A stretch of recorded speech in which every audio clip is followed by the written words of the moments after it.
There was a bomber in World War II that came home looking like it had already crashed. Not damaged, not crippled, destroyed. Its body was torn open, metal peeled back like paper, whole sections missing, as if the sky had tried to rip it apart. When it finally touched the runway, the ground crews didn't run to celebrate. They froze. Because what rolled toward them didn't look like an airplane anymore. It looked like something that should have fallen out of the sky miles away. And yet, it flew back. No escort, no miracle repair, no logical explanation. Just a broken bomber that somehow refused to fall. This is the story of one of the most unbelievable returns in World War II.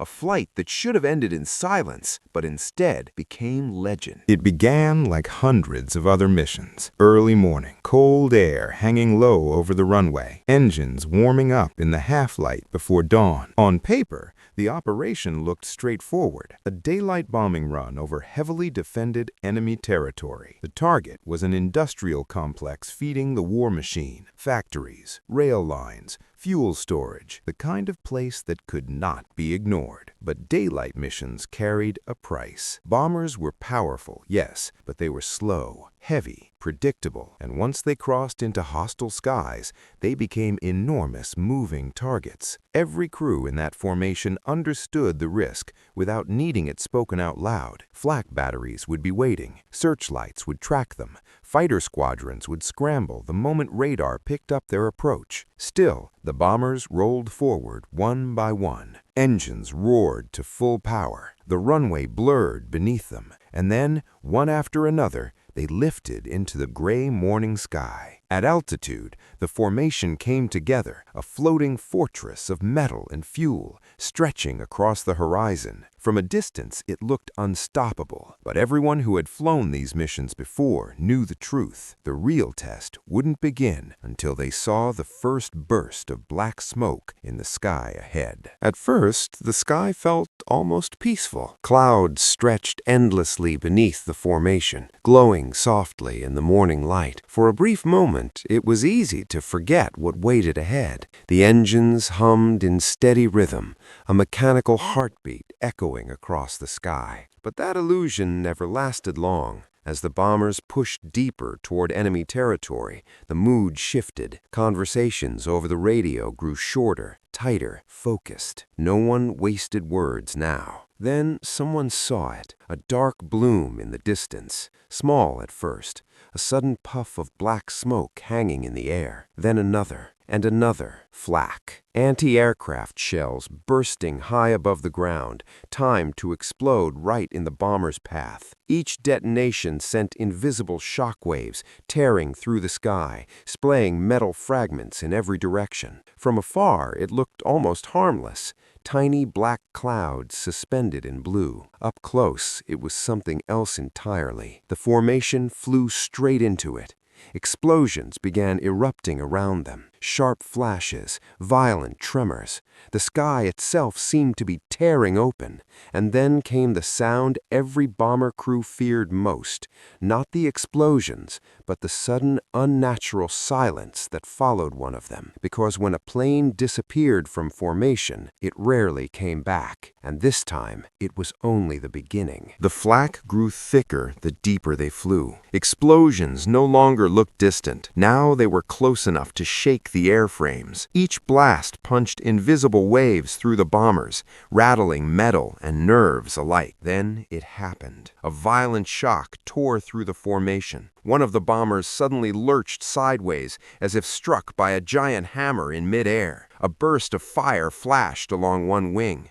Fragments of metal spun away into the sky behind it. For a split second, the aircraft dipped, not falling yet, but wounded, struggling. Inside the formation, everyone saw it. A single plane now trailing smoke, barely holding altitude. And just like that, it became something every fighter pilot searched for. A damaged bomber. A slow one. A vulnerable one. And in the skies of World War II, a wounded aircraft didn't stay alone for long. It didn't take long. Where there was smoke, there were fighters. Small, dark shapes appeared at the edges of the sky, moving fast, far faster than the heavy bombers could ever hope to match. They didn't fly in formation. They circled, watched, waited. Predators. Then, They struck. One fighter dove out of the sun, closing the distance in seconds. A stream of tracer fire tore through the air, bright lines stitching across the sky toward the wounded bomber. Another followed, then another. They attacked from every angle, above, below, behind. Quick passes, sudden bursts, gone before return fire could track them. The bomber tried to hold formation, but it was already falling behind. Smoke thickened, its movement slowed, and that was all the invitation the fighters needed. Because in air combat, speed meant survival, and the moment you lost speed, you lost control of the fight. Now the damaged bomber wasn't just part of the formation anymore. It was becoming a target. The first real failure came without warning. In the middle of the chaos, one engine suddenly coughed, a sharp, uneven vibration that ran through the entire aircraft. For a moment, it kept spinning, fighting to stay alive. Then it gave up. The propeller slowed, smoke thickened, and just like that, one side of the bomber lost its power. You could see it immediately in the way the aircraft moved. It began to pull unevenly through the sky, drifting slightly off balance, struggling to hold its line. A four-engine bomber could survive damage, but losing one engine in combat changed everything. Speed dropped, climb power vanished, control became harder with every second, and the fighters noticed. They always noticed. The bomber was no longer just damaged, it was weakening, slowing, falling behind the protective wall of aircraft around it. And high above enemy territory, separation was deadly. Because once you drifted away from the formation, you stopped being a fortress. You became prey. The gap started small. At first, the bomber was only a few lengths behind the formation, close enough to still feel protected, close enough to believe it might recover. But damaged aircraft don't heal in the sky. With one engine gone, the formation ahead slowly pulled away, not because they wanted to, but because they had to. Bomber formations depended on tight spacing. Every plane relied on overlapping fields of defensive fire. If one slowed down,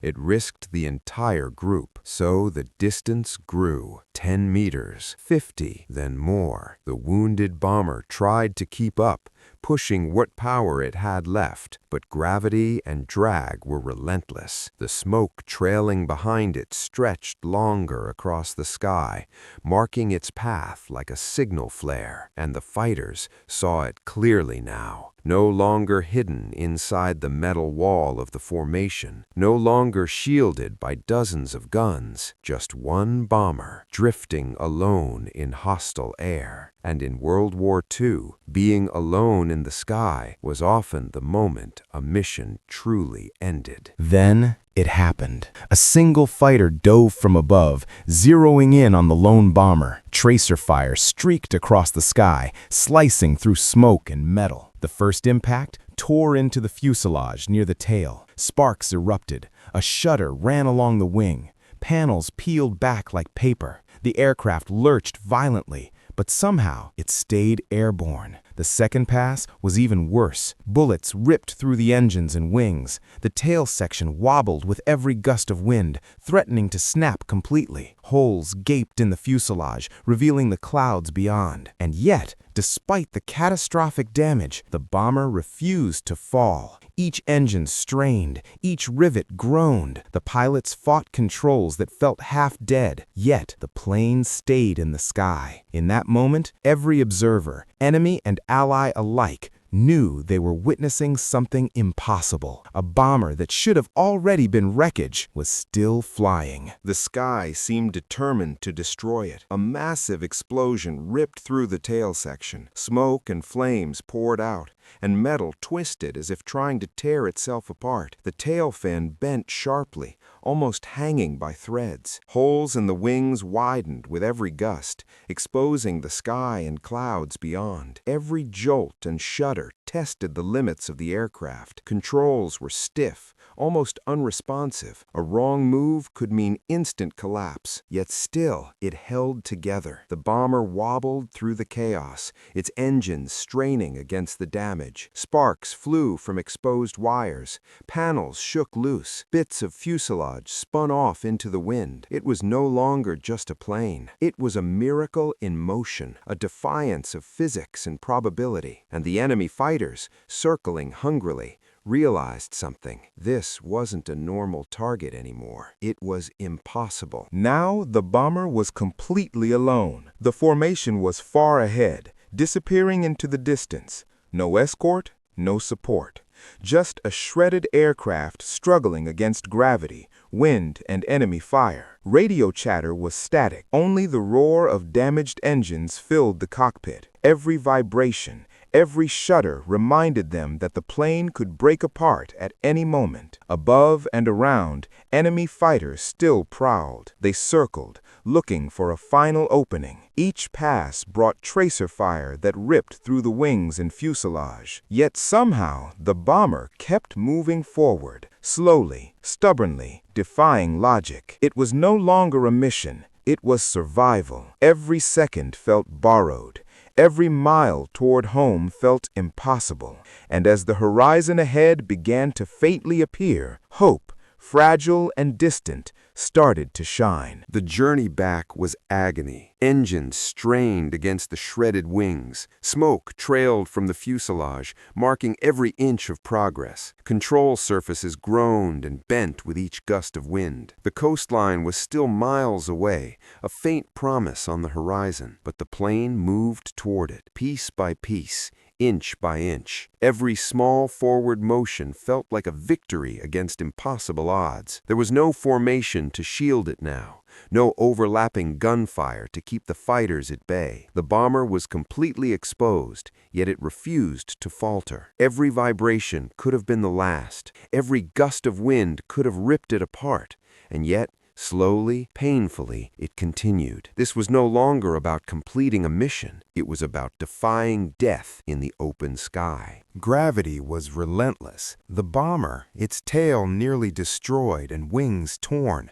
wobbled with every breath of wind. Controls were barely responsive. One wrong input could send it plummeting. Airframe vibrations grew stronger with every mile. The fuselage groaned as if screaming under the stress. Every rivet, every seam protested against the strain. Yet the aircraft kept moving forward, slowly, shakily, impossibly. The pilots fought with every ounce of skill and instinct. Every adjustment was a battle against the laws of physics. Every second felt like a fight for survival. And in the midst of the destruction, one truth became undeniable. This plane was not meant to fly, and yet it was still in the sky. After what felt like an eternity, the first sign of hope emerged. Far ahead, a faint line of coastline broke the gray horizon. Friendly territory, safety, home. But the journey was far from over. The bomber was still fragile, its engines strained, its structure barely holding together. One misstep on approach could tear it apart completely. Every mile closer brought a mixture of relief and terror. Each vibration could signal collapse. Each gust of wind could snap the weakened tail or wing. Yet the bomber pressed on, inching toward the runway. The impossible flight that had defied bullets, explosions, and broken metal now had only one final challenge left: landing. For a plane in this condition, landing would be a miracle. The runway grew larger with every agonizing second. The bomber's engines strained to maintain power, while the damaged wings and tail shuddered violently. Each vibration threatened to tear it apart. Controls were sluggish, responding only partially to input, as though the aircraft itself was fighting to survive. The landing approach was painstakingly slow. Every inch closer demanded precision and courage. One wrong move, and the shredded fuselage could collapse. One sudden gust, and the fragile metal could twist irreparably. Ground crews held their breath, watching the twisted silhouette descend toward the runway. Sparks from exposed wires lit the dark patches of the fuselage, adding an eerie glow to the impossible sight. And then it touched down. Metal scraped, shuddered, and groaned as the bomber rolled forward, inch by inch, finally coming to a stop. It had survived against everything. When the ground crews finally reached the bomber, they could hardly believe their eyes. The aircraft was riddled with holes, wings torn, tail nearly gone, metal peeled back like paper. Bits of fuselage were missing entirely, revealing the sky beyond. This was no ordinary damage. No plane should have survived that flight. It looked less like an airplane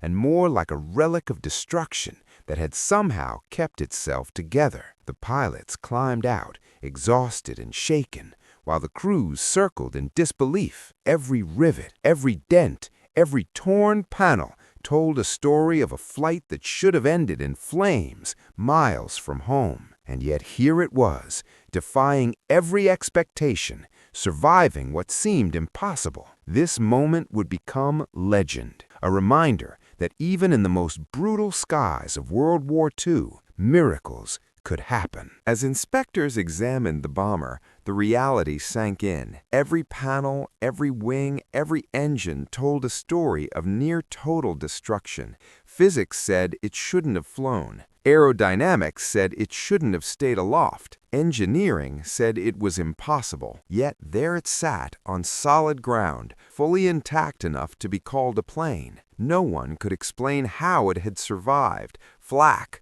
bullets, explosions, and catastrophic structural damage. Every observation defied logic. This was no longer just a story of survival. It was a lesson in resilience, a testament to sheer luck, skill, and perhaps something unexplainable. In the annals of World War II, this flight would be remembered not for the bombs it dropped, but for the miracle of its return. Even after touching down, the bomber's story wasn't over. Mechanics worked cautiously, inspecting the twisted metal, the shredded wings, and the nearly missing tail. Every creak and groan of the fuselage reminded them how close the aircraft had come to complete destruction. The pilots recounted the flight, each moment sounding more impossible than the last. Dodging flak, surviving fighter attacks, managing failing engines, and somehow keeping the bomber together in midair. It was more than skill. It was defiance, a battle against gravity, war, and sheer odds. This flight had survived everything the sky and enemy could throw at it, and it had returned, whole, broken, yes, but alive. The impossible had become reality, and everyone who saw it knew this story would never be forgotten. Word of the bomber spread quickly. Pilots, crews, and ground personnel spoke in hushed tones about the aircraft that shouldn't have flown, but did. Every rivet, every torn panel, every scar told a story of survival against impossible odds. It became more than a plane. It became a legend, a symbol of perseverance, courage, and the sheer unpredictability of war. Stories of that flight were retold for years, inspiring other crews to keep fighting, even when the odds seemed insurmountable. The bomber's miraculous return reminded everyone that in the chaos of war, sometimes the impossible could happen. Even decades later, historians still study the flight, shaking their heads in disbelief. No diagrams, no manuals, no explanation can fully account for what happened. It wasn't just a mission completed, it was a testament to survival itself. The story of the bomber teaches more than just survival.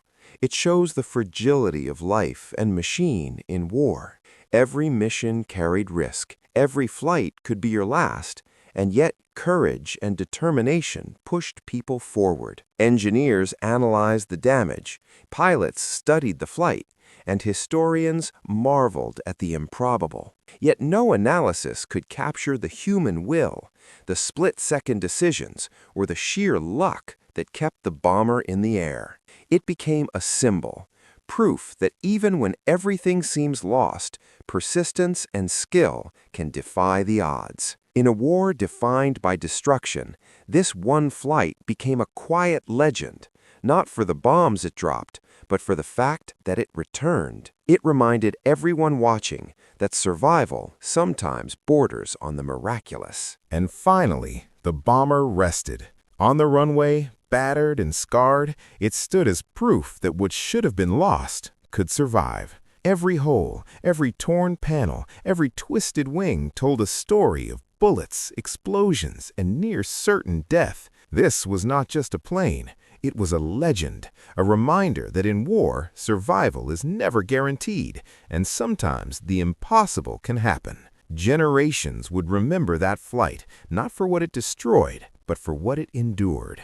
A bomber that should have fallen miles from home returned against all odds, a story of resilience, courage, and the unexplainable power of survival. It became one of World War II's most unforgettable tales, a reminder that even in the skies of destruction, miracles could still take flight.